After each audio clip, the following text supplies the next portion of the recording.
안녕하십니까. 인천 용현동 서쪽삼 할아버지입니다. 오늘 제가 인터넷을 뒤지면서 법정 스님의 좋은 글 하나를 봤습니다.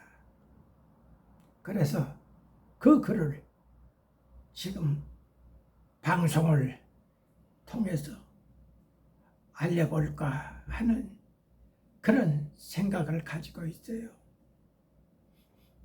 제가 이렇게 방송을 하는 것은 어디까지나 저 자신의 건강, 정신적인 건강을 위해서 이렇게 하고 있습니다. 그러니 제 방송을 한번 들어봐 주시기 바랍니다. 제목은 그렇습니다. 법정 스님의 좋은 걸 늙어서 쇠지지 않고 인생 최고로 사는 방법이다 해서 이렇게 글이 올라와 있습니다. 이 세상을 살며 무슨 일이 벌어지든 내가 구애받지 않는 것을 해탈이라고 합니다. 배를 타고 바다에 가면서 바람도 불지 말고 파도도 치지 말아라. 이렇게 바라는 것이 아니고 바람아 불려면 불어라. 파도야 치려면 쳐라. 나는 이미 좋은 배를 마련해 놓았고 좋은 항해술을 습득하기에 그 정도는 문제가 없다. 이런 마음가짐이 해탈입니다. 처음 만났을 때는 남편이 그렇게 착해 보였는데 살아보면 마음에 안 드는 구석이 있고 내 뱃속에 10달을 품어 나와서 내 마음대로 키운 아이들도 클수록 내 말을 잘 안 듣습니다.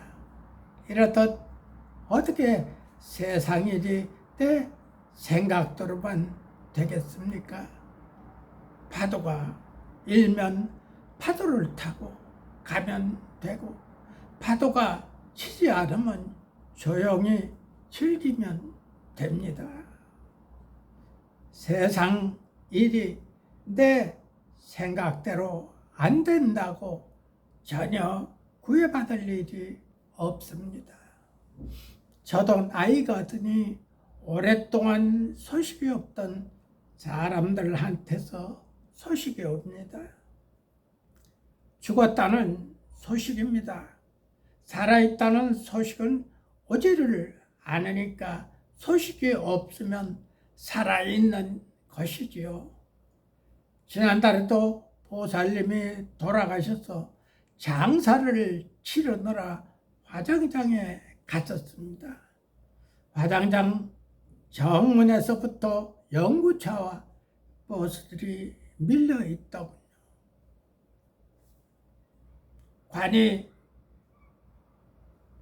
정기 화물에 내려가면 고인은 이름 밑에 소각종이라는 문자등이 켜지고 40분쯤 지나니까 소각 완료, 또 10분쯤 지나니까 냉각중이라는 글자가 켜집니다. 10년 전쯤에는 소각해서 냉각하기까지 100분 정도 걸렸는데 이제는 50분으로 줄었습니다. 기술이 크게 진보했고 의전을 관리하는 절차도 세련되어졌습니다. 냉각 완료가 뜨면 흰 뼈가루가 줄줄이 컨베어 벨트에 실려서 나오는데 성인 한 사람분이 한 대 반 정도 됩니다. 그리고 직원이 뼈가루를 담아서 유족에게 나누어 줍니다. 유족은 미리 준비한 용기에 뼈가루를 담아서 돌아갑니다. 원통하게 비명 행사한 경우가 아니면 요즘에는 유족들도 별로 울지를 않습니다. 부모를 따라서 화장장에 온 아이들은 대기실에 모여서 아이스크림을 먹으며 놀고 있었습니다. 제 입으로 우리는 호상입니다 라며 문상객을 맞는 상주도 있었죠. 그리고 그날 3살 난 아기도 소각되었습니다. 작은 관이 내려갈 때 젊은 엄마는 돌아서서 울었습니다. 아기의 뼈가루는 서너 홉쯤 되었을 것입니다. 뼈가루를 보르면 흰 분말에 흐린 기운이 스민 안개 색깔입니다. 입자가 고와서 먼지처럼 보이기도 하지요. 이렇게 한 세상을 살다가 가는구나. 저는 그렇게 생각했습니다. 누구나가 죽으면 그렇게 세상과 작별합니다. 금방 있던 사람이 금방 없어졌는데 뼈가루는 남은 사람의 슬픔이나 애도하는 사소한 관련도 없고 수명을 다하고 없이 다한 것을 말해줄 뿐입니다. 죽으면 말길이 끊어졌어. 죽는 자는 산 자에게 죽음의 내용을 전할 수 없고 죽은 자는 죽었기 때문에 죽음을 인지할 수가 없습니다.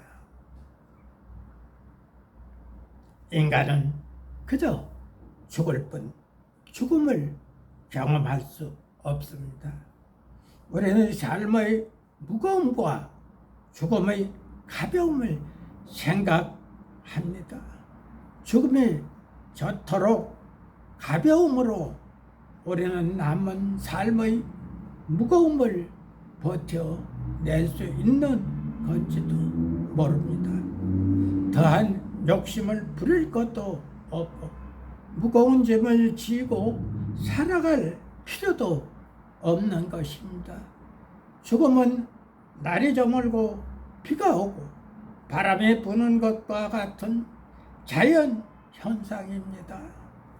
나이가 들면 죽음이 두렵습니다. 하지만 두려워할 필요가 없습니다. 그저 일상생활을 하듯이 세수를 하고 면도를 하듯이 그렇게 가볍게 죽어가야만 좋은 일이라고 생각을 합니다. 돈 들이지 말고 죽자. 주변 사람을 힘들게 하지 말고 가자. 질척거리지 말고 지저분한 것을 남기지 말고 가자. 빌려온 것이 있으면 다 갚고 가자. 남은 것이 있으면 다 주고 가자. 입던 옷은 깨끗이 빨아입고 가자. 이렇게 말입니다. 죽음을 앞두고 집에 있는 사람과 수납장을 들여다보면 이 쓰레기 더미 속에서 한 생애가 지나갔다는 생각이 서글퍼지는 순간이 옵니다. 똥을 백자 항아리에 담아서 냉장고에 넣어둔 꼴이죠. 지금까지 내가 지니고 있었던 것이 거의 전부가 쓰레기였다는 것을 죽음을 앞두고서야 깨닫습니다. 정작 내가 하고 싶었던 일들은 아직 아무것도 하지도 못했는데 왜 그렇게 두 손에 꽉 쥐고 놓지 못하는 인생을 살아야 하는 생각이 듭니다. 인생은 후회의 연속이라지만 욕심을 내서 살았던 지난 날들을 떠올리면 그 마음이 너무 공허합니다. 나의 삶이 허무하기만 느껴집니다. 이제부터라도 조금 더 의미 있는 것으로 내 인생을 채워 보시기를 바랍니다. 제 시인의 아버지는 섬진강 상류의 산골 마을에서 평생 농사를 지으며 사셨다고 합니다. 시인의 아버지가 돌아가실 때 시인을 불러놓고 유언을 하셨는데 내 어머니가 밤마다 아궁이에 불을 떼느라고 고생을 많이 했다. 부디 연탄보일러를 놓아드려라 라고 말씀을 하셨습니다. 저는 이 유언이 신실하고 시기가고 속이 꽉 차 있다는 생각을 하게 됩니다. 그의 아버지는 참으로 죽음을 별것 아닌 것으로 아침마다 소를 몰고 밭으로 나가듯이 가볍게 받아들이셨습니다. 이 정도 유언이 나오려면 깊은 내공과 오랜 세월이 필요한 것이죠. 아무나 되는 것이 아닙니다. 삶은 무겁고 죽음은 가볍습니다. 죽음과 싸워서 이기는 것이 의술의 목표라면 의술은 백전백패입니다. 깨어진 육체를 맞추고 꿰매서 살려내는 의사가 있어야 하지만 충분히 살고 죽으라는 사람의 마지막 길을 품위 있게 인도해주는 의사도 있어야만 합니다. 죽음은 쓰다듬어서 맞아들여야지 싸워서 이겨야 할 대상이 아니기 때문입니다. 이제 다 살았기에 가야 하는 사람의 마지막 시간을 파이프에 꽂아서 붙잡아 놓고 못 가게 하는 의술은 무의미합니다. 가볍게 죽고 가는 사람도 미련히 보낼 수 있어야 합니다. 그래야지 그토록 단순한 장례 절차에서도 정중한 애도를 실현할 수 있습니다. 가는 사람도 보내는 사람도 의술도 모두 가벼움으로 돌아가는 것입니다. 뼈가루를 들여다보면 인생의 의미를 다 알 수 있습니다. 이 가벼움으로 삶의 무거움을 버텨낼 수 있는 것입니다. 천하를 통일했던 중국의 진시황제나 애플을 창시하여 억만장자가 된 스티브 잡스, 영원히 북한을 통치할 것 같았던 김일성, 그들은 모두 세상을 떠났습니다. 삼성그룹의 이건희 회장도 병상에 누워있다 결국 고인이 됐습니다. 이렇게 화려하게 살다가 떠나간 사람 중 누가 부럽나요? 세상에는 없는 게 세 가지가 있습니다. 첫째는 정답이 없습니다. 둘째는 비밀이 없습니다. 셋째는 공짜가 없습니다. 그리고 우리가 죽음에 대해 분명히 알고 있는 세 가지는, 첫째는 사람은 분명히 죽는다는 것, 둘째는 나 혼자서 죽는다는 것, 셋째는 아무것도 가지고 갈 수 없다는 것입니다. 언제 죽을지 모른다는 것과 어디서 죽을지 모른다는 것, 그리고 어떻게 죽을지 모른다는 것입니다. 그래서 항상 준비하고 있어야만이 합니다.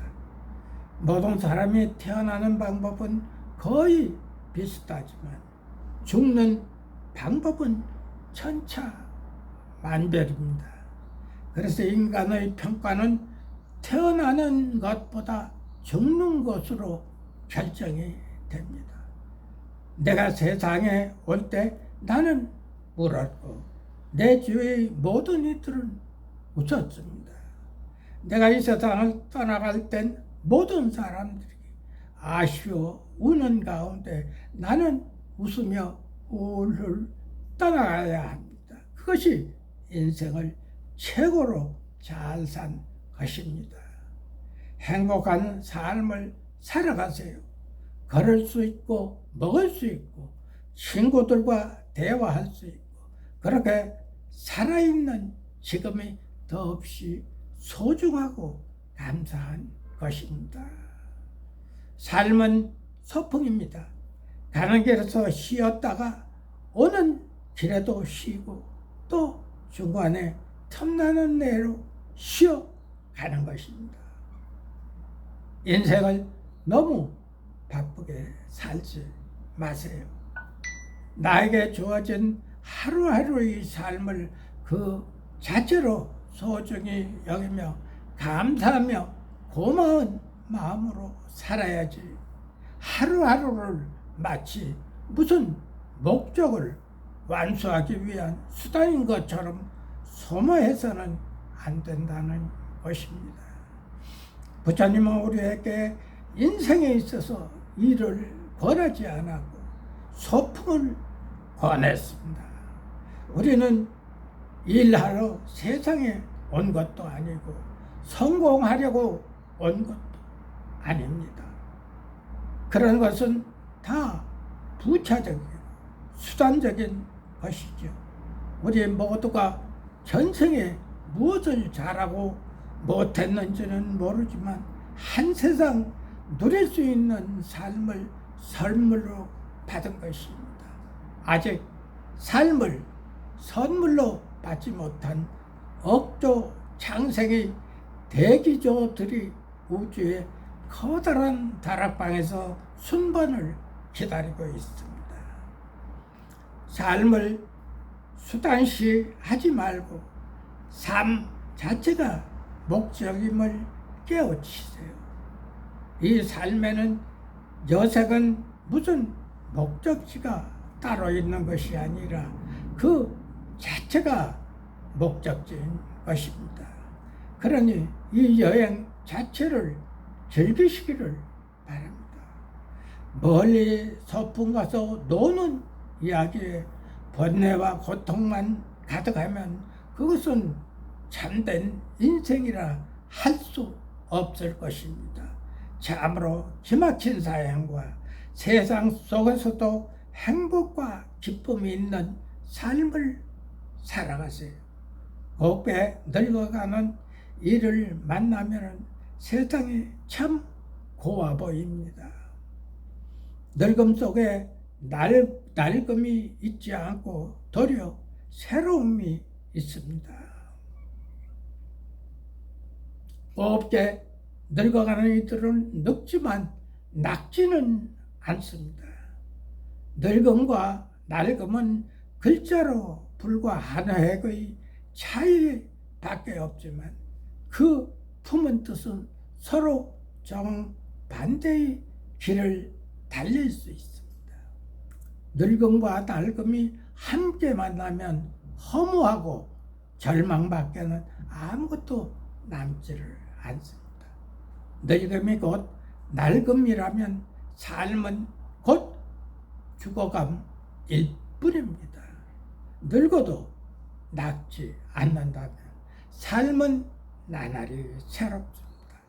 몸은 늙어도 마음과 인격은 더욱 새로워집니다.